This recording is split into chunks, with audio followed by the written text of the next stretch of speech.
यादों का गांव का नज़ारा आप लोग को लाइव प्रूफ दिखा रहे हैं हम। देख सकते हैं। देखिए ये रोड गड्ढा कितना लगा हुआ है। और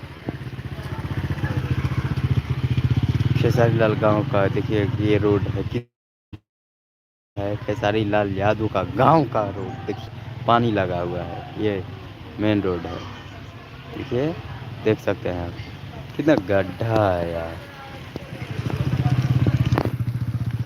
वो जो वाइट कलर में लौक रहा है वो घर जूम करके थोड़ा दिखा रहे हैं आप लोग को। ये देखिए आप देख सकते हैं वो खेसारी लाल के 2 ताला वाला जो मकान रोकला है ये गांव वाला उसका मकान है खेसारी लाल का।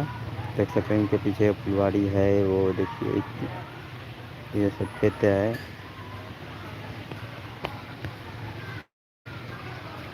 बड़ा नीक लागे बाबा के भवन झूम झूम गावता भजन। खेसारी लाल यादव का गांव देख सकते हैं। गांव के नज़ारा आप सब देख सकते हैं।